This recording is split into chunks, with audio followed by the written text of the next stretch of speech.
Hello, everybody. It's Tom from the Ketogenic Fasting Project again. Today, it happens to be February 25th, 2019, and I got a couple of topics for this video. I'm going to try and not drag it out too long, but I had a couple of things I want to cover. First off, I'm going to ask people to give the video a like and to subscribe to the channel and to send links of it to other people who it might help. I have a sincere desire to grow the community and get the word out to people out there who might benefit from the diet. I'm posting information on carnivoreinfo.com. Hopefully, instead of having to put things in the show notes or email links to people or whatever, people can just go there.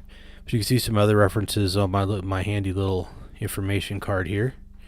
So anyways, you can stare at that through the whole thing or pause it if you want to look some of those up or whatever. But anyways, yesterday I did something I don't normally do. I don't think I've ever chose or just wanted to go to a sporting event in my life before. But yesterday I went to the 2019 Indoor Rowing Championship down in Long Beach, California at the University of Long Beach, in this great big building that is an actual pyramid. Yeah, it's a giant pyramid shaped building. And the reason why I went is because Dr. Shawn Baker was going down there to break the world record, or at least hold on to his title again. And I thought, what the heck? It's a good thing he won, though, because I had to sit on the 91 to get there. And you know what the 91 is like. So anyways, I went there, took a camera with, got lots of good pictures, got some video, put that up. I put all that up on Autistic Carnivores on Facebook. I put some in World Carnivore Tribe and 100% Carnivore and Beyond and stuff like that. And I tweeted some out to Shawn so he could pass them around and stuff like that. It was a big hit. I've never done anything on Twitter that got a response before, so there you go. And so anyways, he won his division. I think he was only 1 or 2 seconds behind the overall leader in the 500-meter sprint division. And he did that even by after slipping off his seat at the very beginning. So kudos to him. He still got it at 52, I think he said he is. And actually, I got to meet him in person in a weird sort of way. He's the only other person on a carnivore diet that I've ever met. And of course, he's probably one of the most famous, or if not the most famous. So anyways, I killed 2 birds with 1 stone, and I had a good time. It was exciting. There was 2 other guys there that were rowing that were carnivores or on a high meat diet as well. I don't know that much about the world of rowing, but there are some pictures of them on Facebook for sure, and definitely on Twitter and Instagram. So you guys can get to know them. And those guys are all tall. You know, Shawn Baker's a pretty tall guy. I'm about 5'11", and he towers over me. So I think he's like 6'4", 6'5" at least. And the other 2 guys that were carnivore rowers, they were taller than he was. Gosh, the guy that was talking to him when I got there, and I saw him, I was like, man, I don't know if that's Shawn Baker, because he's standing next to the other guy, and the other guy's dwarfing him. So it's definitely plenty of tall people in that sport, but not everybody is tall, and there's lots of amputees and stuff that compete in that. And there were some people in there. There were some guys in there that had to be in their 60s that were just yoked. They were huge. Hopefully I'll get a chance to post some more of those pictures up. But anyways, like I said, I got to talk to Shawn a little bit afterward, and he was very nice. And I was a little blown away, because when I told him who I was, he said something to the effect, and this is not a direct quote, but he said something to the effect of I was doing a good job, and thank me for the effort or something like that. And I was thinking, holy cow, you're the guy who lost a job and had to put his career on hold for 3 years. You're the guy who does all the podcasts. You're the guy who's tweeting putting stuff out on Instagram every day. You're the guy that's got his own podcast, very successful podcast, and manages to make time to get on everybody else's podcast and get the word out, network with a lot of other people. So I was a little taken back by that, but he's just a nice guy and he's very generous. So anyways, hopefully I'll get to see him again soon before too long. And then when I got home last night, I was just doing chores around the house. I was listening to the Human Performance Outliers podcast. That's Shawn Baker and Zach Bitter's podcast. If you're not familiar with it, it's a very interesting podcast for people who are interested in athletics, carnivore. Zach Bitter is an extreme ultra marathon runner. He holds 100-mile records, and of course Shawn's done all kinds of stuff, and now he does this 500-meter rowing.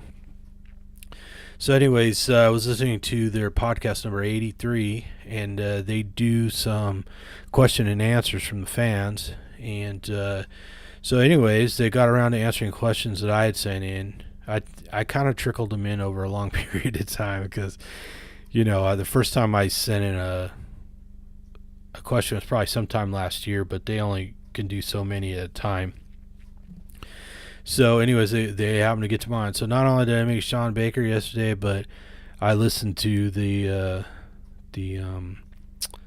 podcast when I got home and got my questions answered. So anyways, Autistic Carnivores as a Facebook group got mentioned in there. So when that goes public and is available to the public, and it's a popular podcast, so I'm sure a lot of people are going to see it, especially when it hits YouTube.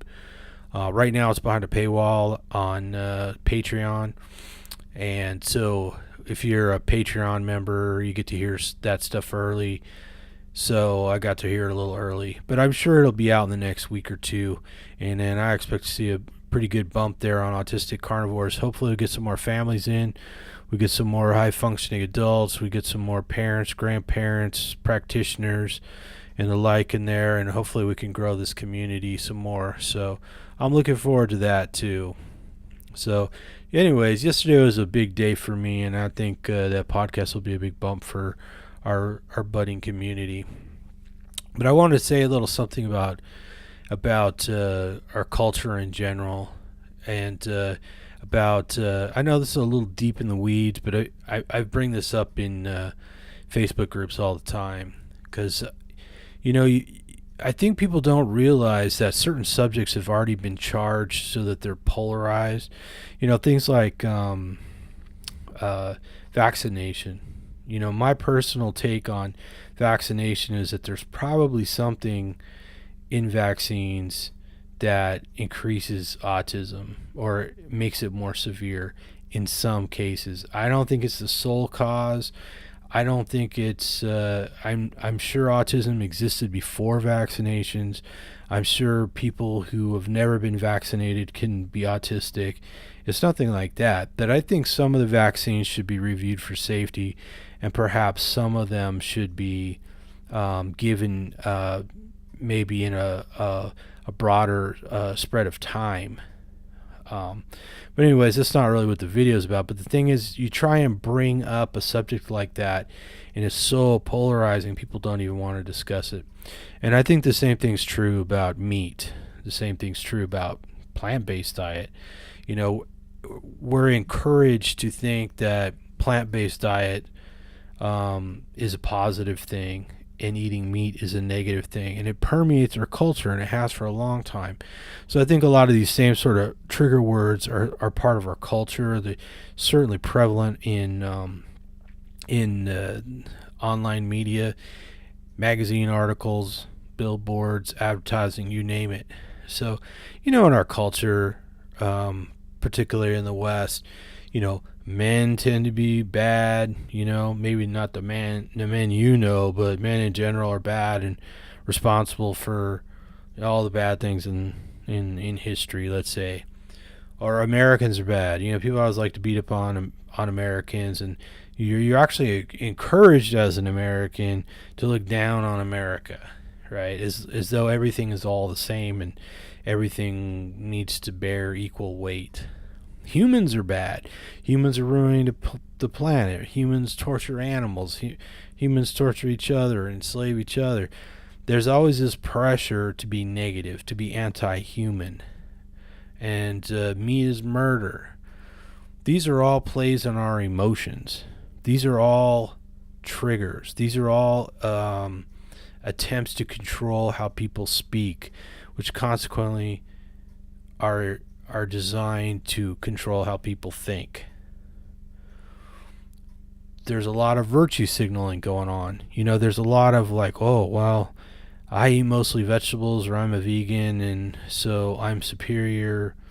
If anything, in an ethical way, right? So nobody's killed on my account. No animals are harmed on my account.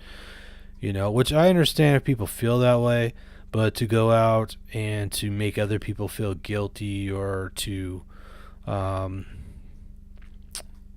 play on other people's emotions, to try and get inside their heads and plant these ideas, that's what's wrong. And that's why I think I said in my other video, we may just find out that the enemies of meat are really the enemies of mankind.